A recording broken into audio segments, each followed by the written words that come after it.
Okay, so now that we have this ODE, we can simply solve this ODE and get the solutions in the beta space or frequency space. Okay, so let me write this down. Solve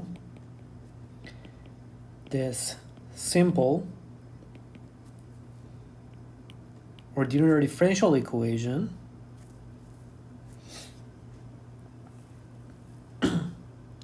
given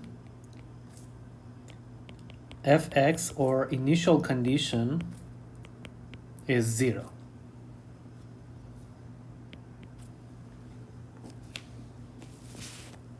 Okay, so if you solve this, we are going to get C triple hat of beta eta, beta y, z, and t equals to e to the power minus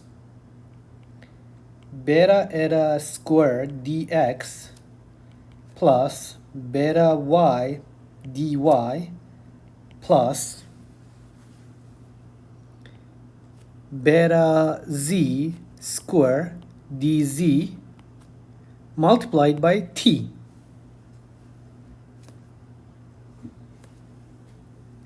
So this is the general solution. If g is 0, right, you can get this solution, and multiplied by if the particular solution is the integral from 0 to t of e to the power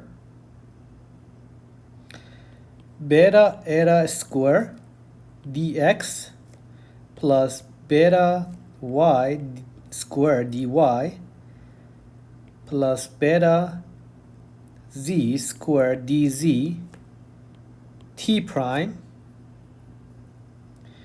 g triple hat of beta eta, beta y,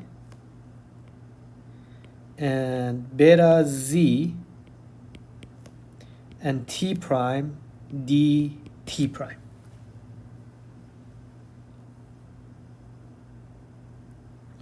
So this is going to be the solution, and I can just rearrange this term because t is a not function of t prime. I can just bring it inside the integral and write this as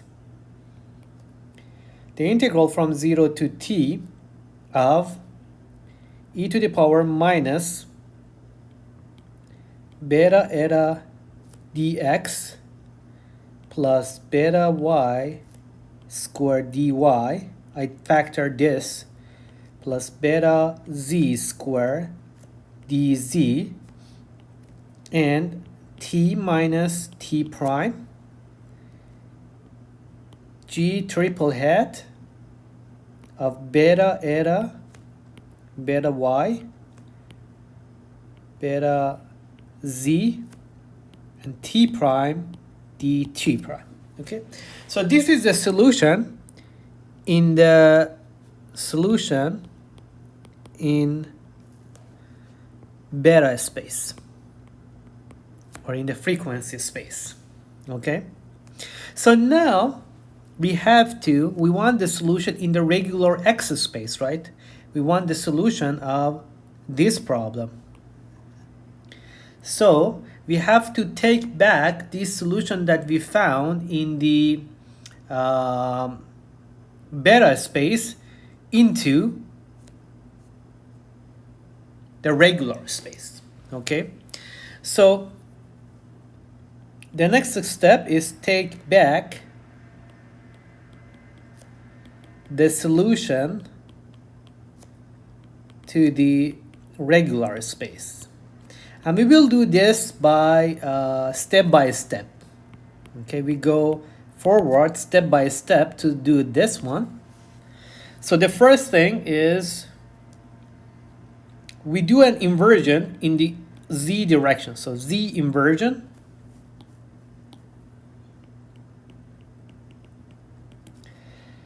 So if I want to do the z inversion here, so c, the inversion of c double hat beta eta beta y z and t is gonna be 1 over 2 pi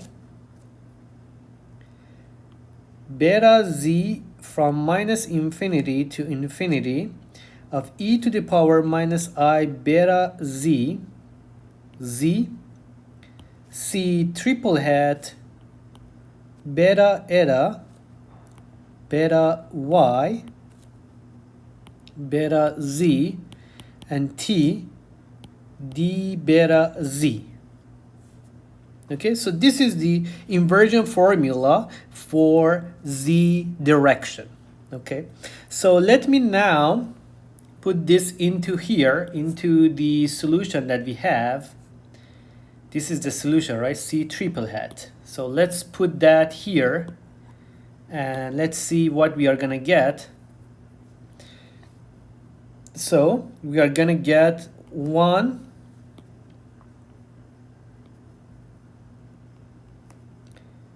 over 2 pi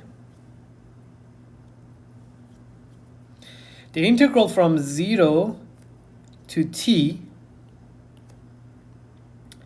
the integral, and then I'm gonna combine the two integrals together, the integral from beta z minus infinity to infinity of e to the power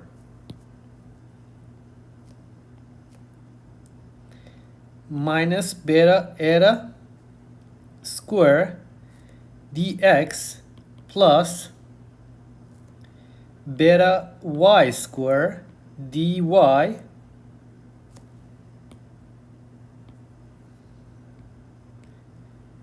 plus beta z square dz t minus t prime, and then we have g triple hat of beta eta beta y beta z and t prime multiplied by this. So this is multiplied by e to the minus I beta z d beta z dt prime.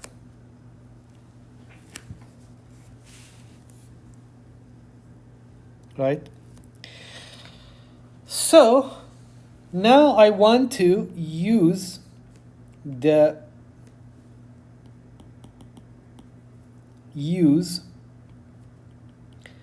definition of g triple prime in z direction. So the definition of g triple prime is that is the integral transform is the integral from z prime from minus infinity to infinity. This is the definition of that, of g of e to the power I beta z prime g double hat beta eta beta y z prime t prime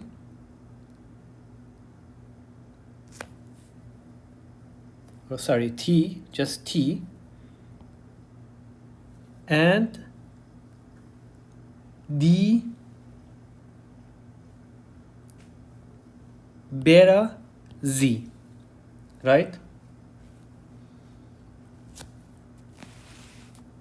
This is the definition of that. And because this is here t prime, I'm gonna put it here t prime too. Okay, so this is just a definition, and so I'm gonna use this definition and put this back into sorry, this is not correct, the last statement I made. So I'm gonna just put this into this equation, and then I'm gonna get a new formula. So let's put this back into there, and then I'm going to factor out some of the integrals as well. So I have integral from 0 to t, and then I'm going to first write z prime from minus infinity to infinity, and then g hat beta eta beta y z prime t. And then the second one is gonna be the second term is gonna be the other terms that remain. So I have integral from the beta z from minus infinity to infinity of e to the power minus beta z square dz.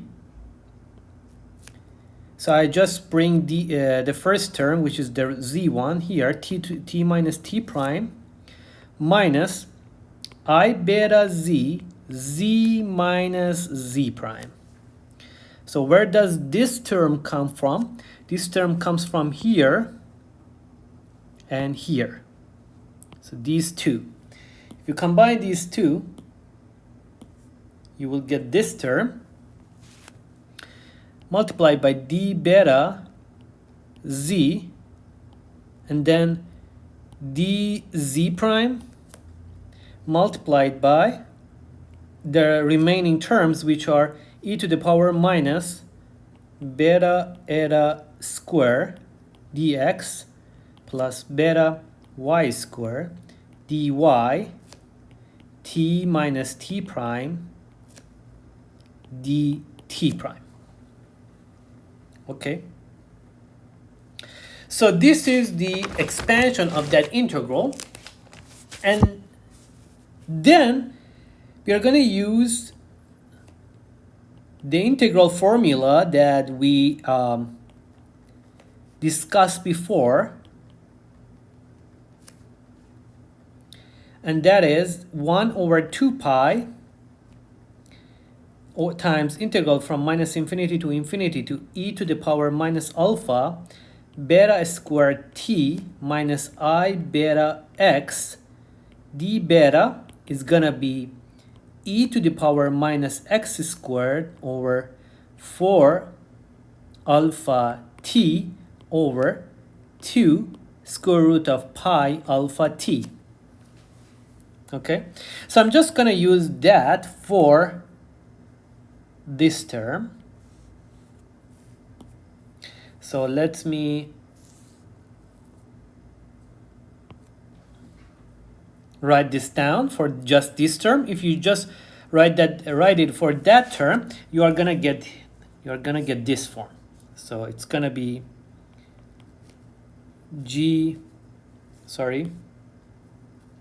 C double hat is gonna be the integral from 0 to t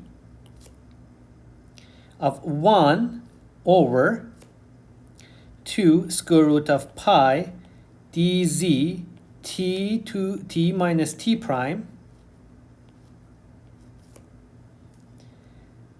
integral of z prime from minus infinity to infinity of g double hat e to the minus z minus z prime square over 4 dz t minus t prime. So these are just coming from here, these two. If you just substitute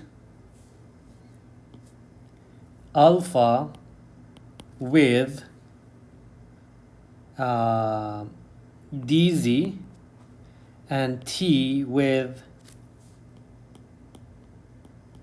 so if you substitute alpha with dz, t with t minus t prime, and x with z minus z prime, you're gonna get this expression here. Okay, this multiplied by, so this is this green thing here,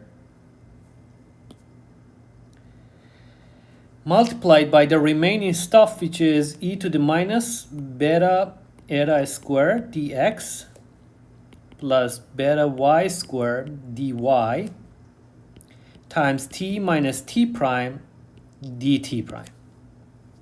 Okay? So this is the first simplification, and now we have c double prime, and we still need to do another two more inversions to get to x, y, z space. Okay, so the next step is, so this was z inversion. The next step is, I'm gonna do it here,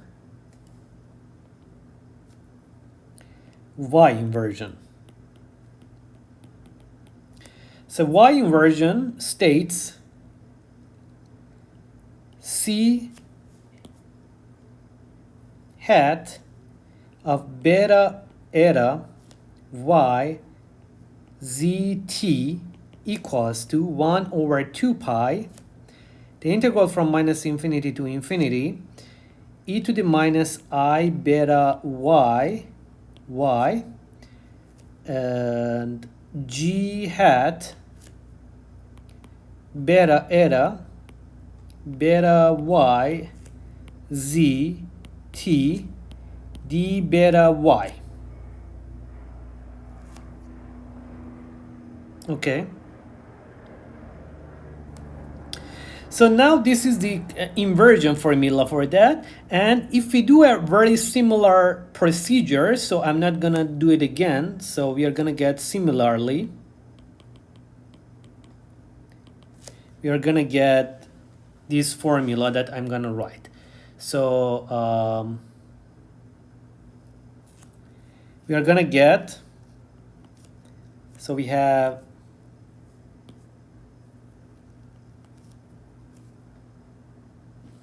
so let me see. Yeah, so here you have this term. So the first one is going to be the integral, the time integral. So it's going to be the integral from 0 to t of 1 over 2 square root of pi dz t minus t prime. This is the first term, and similarly the second term is gonna be 1 over, so let me just clean this here a little bit. Similarly,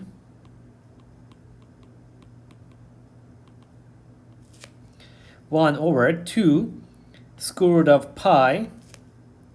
Now we have dy t minus t prime, because this is the inversion for y. And for the integral, we have now two integrals. The first one is going to be z prime from minus infinity to infinity. And the second one is going to be y prime from minus infinity to infinity of something like this. Okay, so let me write this down, two of those terms. And now we have, here we had g, we had g double hat. We are going to have now g hat. So we have g hat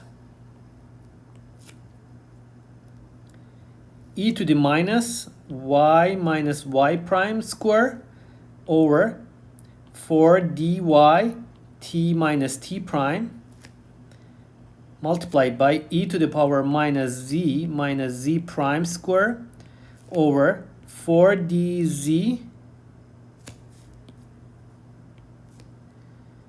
t minus t prime, the first integral dy prime, the second one dz prime, and then the remaining stuff, which is e to the power minus beta eta square dx t minus t prime dt prime. Okay, so this is y inversion. And the last inversion we need to do is eta inversion. So eta inversion, we are going to similarly get So I'm not going to go through the details of the procedure, but you can do that. So we are going to get C eta yzt equals to the integral from 0 to t of 1 over 2 square root of pi dz t minus t prime times 1 over 2 square root of p or pi dy t minus t prime multiplied by 1 over square root of pi dx t minus t prime, right, times the integrals. So the integral of minus infinity to infinity, the first one is z prime, integral of y prime minus infinity to infinity. The third one is eta prime from minus infinity to infinity of g eta prime y prime z prime t prime, and these are all t primes.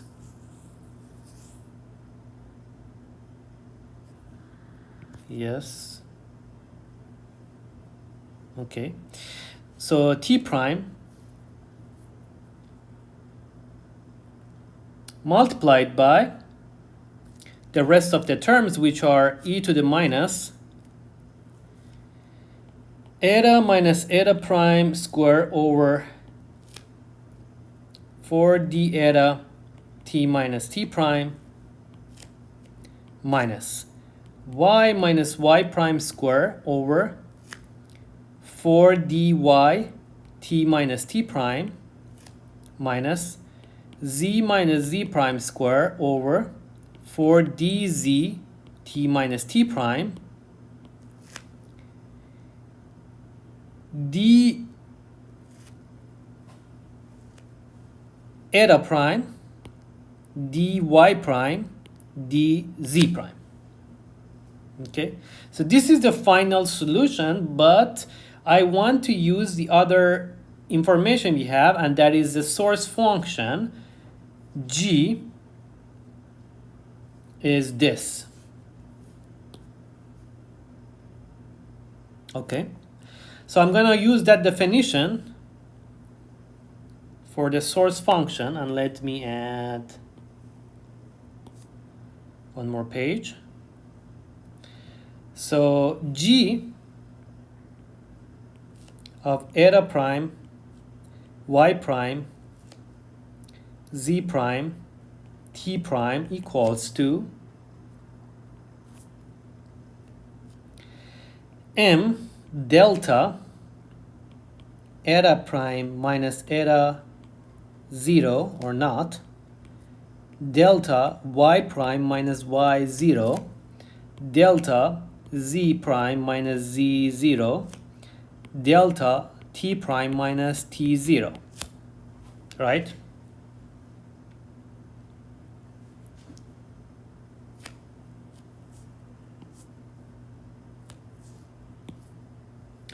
So now that just you can substitute this here, and then these three integrals will be simply solved, right? So evaluate, because this is a delta function, so the integrals will be evaluated as you might remember as here. Here I also have a dt prime that I forgot. So the integrals will be evaluated as like f of that place, f of that. So instead of, for example, eta prime, if eta prime will be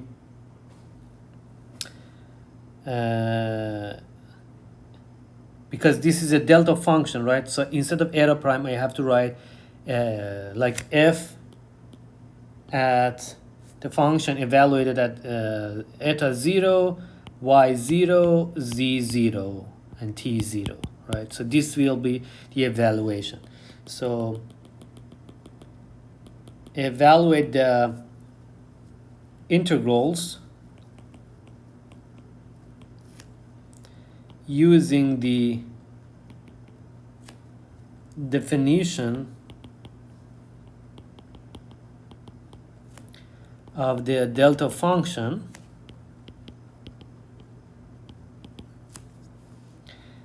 So this is gonna give me the final solution of this problem. So the final solution is gonna be C eta y z t equals to m over.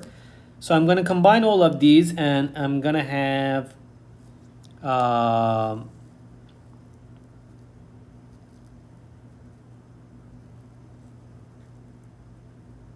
just one term. So for example, at t0, so I'm gonna have what? All of them have to be evaluated as t0, so I'm gonna have 8 pi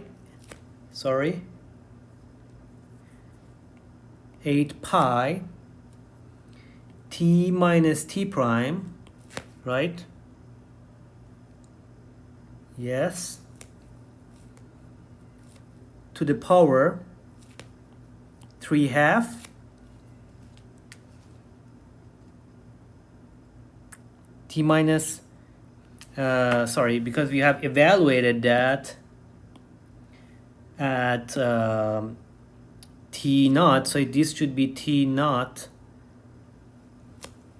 to the power 3/2 multiplied by what? Square root of dx, dy, dz. Then I have e to the power minus eta. Yes, that is the first term. Then I have e to the minus eta naught square over 4dx t minus t naught minus y naught square over 4dy t minus t naught minus z minus z0 square over 4dz t minus t0. Right? So this is the final solution. This is the final solution of this problem.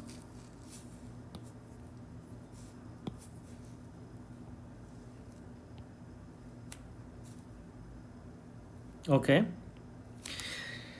as you see how it evolves. Okay, if the source term is released at eta 0, y0, z0, and t0. So now let's do it for a simple case. So for example, for x0 equals to y0 equals to z0 equals to t0, all of them equal to 0. That is, the source term is released at time 0, at x0 at the origin of the coordinate system. And thus this gives me eta, which is x minus vt, is gonna be also 0. So we can evaluate this and get this solution. So the final solution for this simple case is gonna be cx yzt equals to m over 8 pi t to the power 3/2 square root of dx, dy, dz multiplied by e to the power minus, instead of eta, I'm going to just write x minus vt. So I have x minus vt, the definition of eta, right? Square over 4dxt minus y square over 4dyt minus z square over 4dzt. Okay? So this is gonna be my solution, my final solution for this problem.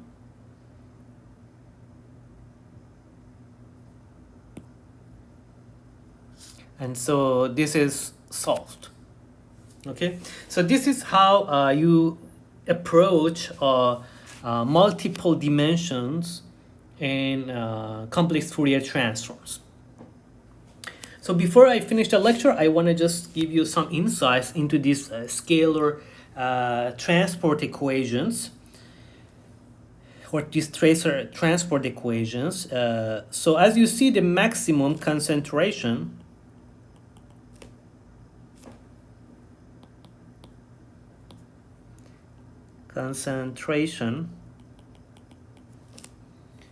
value, the maximum concentration value for this point source is C max T is M over, if this E is 0, right? Because this is E to the minus, if E, this is 0. So because this is e to the minus something squared and t is greater than 0, so this one is going to be always negative. So the maximum is when this is 1, right? So the maximum is when this is 1.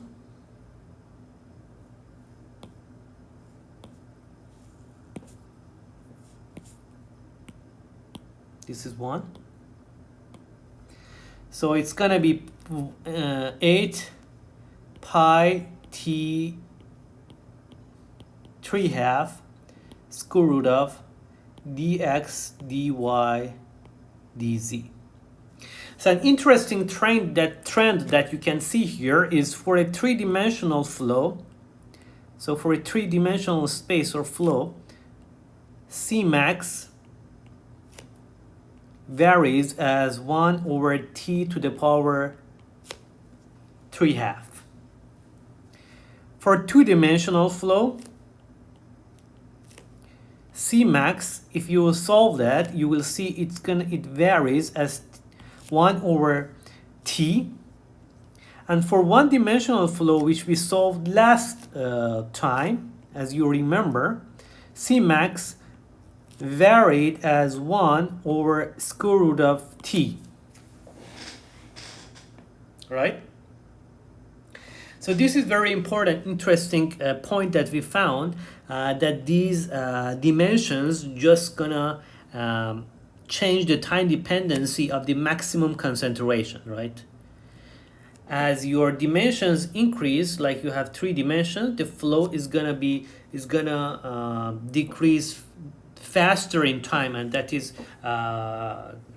intuitive because you have more dimensions, so the flow can be like can kind of diffuse more, like diffuse in more space, right? So this is an interesting result that we found, and this was the final solution in 3 dimensions. So let me just have a brief review of what we did this lecture, and this is the last one for complex Fourier transform examples. So for multiple spatial dimensions, we have to remove each spatial dimension, x, y, z, separately using appropriate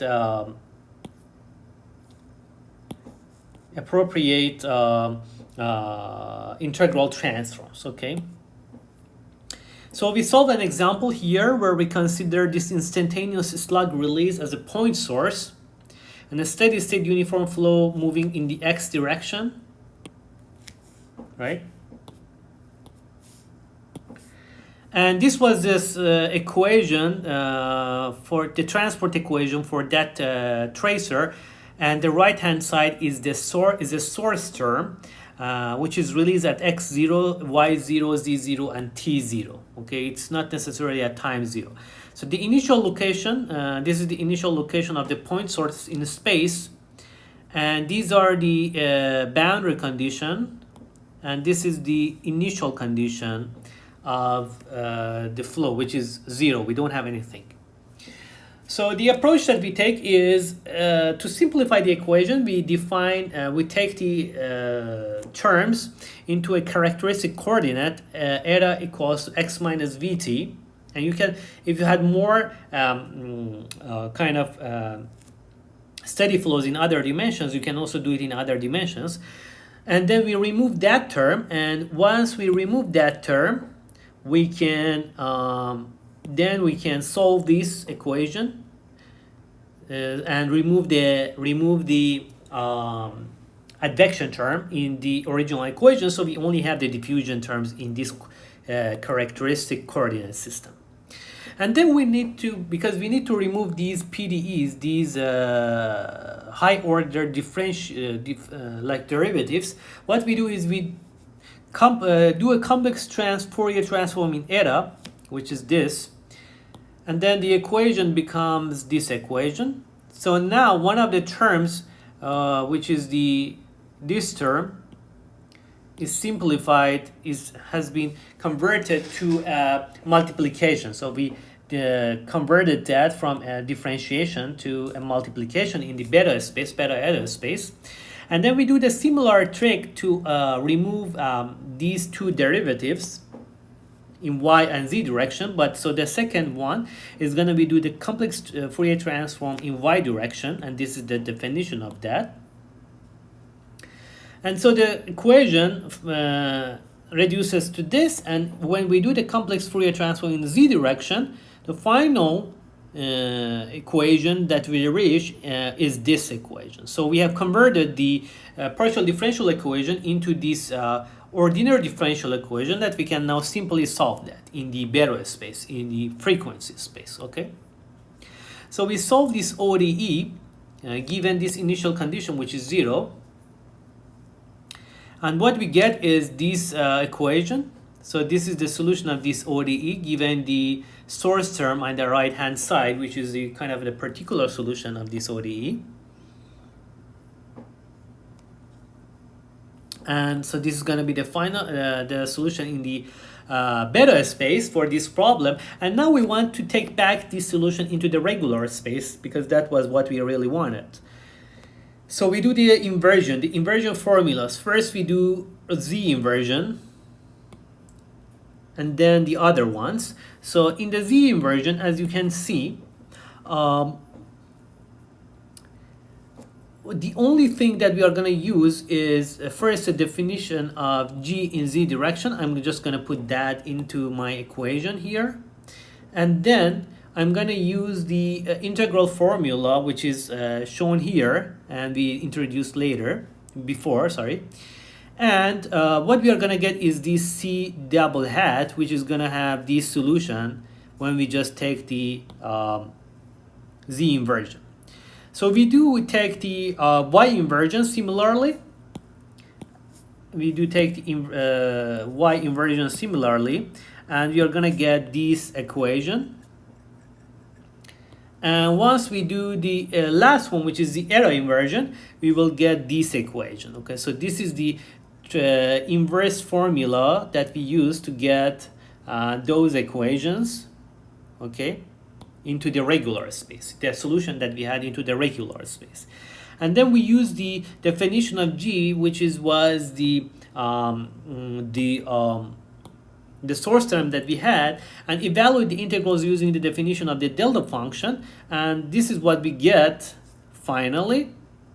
And for a simpler form where x0, y0, z0, t0 equals to 0, this is going to be our final solution for this problem, which is we chose the concentration as a function of x, y, z, and t for that problem. And then we just gave some intuition about three-dimensional maximum, two-dimensional maximum, and one-dimensional maximum concentration levels as a function of time, how they evolve in time. So this was a general approach we are going to use, we can use for solving a partial differential equation, that is for complex Fourier transform. So it's an additional way of that you learn how to use in addition to separation of variables, to kind of approach and solve these partial differential equations.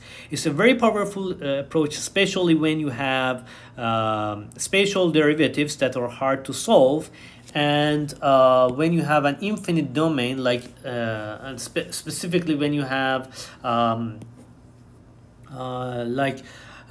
problems that are periodic, like you have an infinite domain or it's a periodic, but there are also finite complex Fourier transforms that you can use if you don't have like an infinite domains, like here from x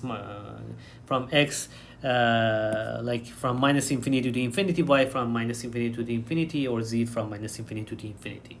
And you can take a look at them if you are interested. And there are also other types of integral transforms, like Laplace transforms and other ones that can also be useful for solving PDEs, which we are not going to cover in this course, but if you are interested, you can take a look at them yourself. So this is the last part of our analytics part of the course, and from the next section we are going to go through the numerical part, and gradually we are going to go through the finite difference, which is kind of another way of solving partial differential equations. Okay, thank you very much, everyone.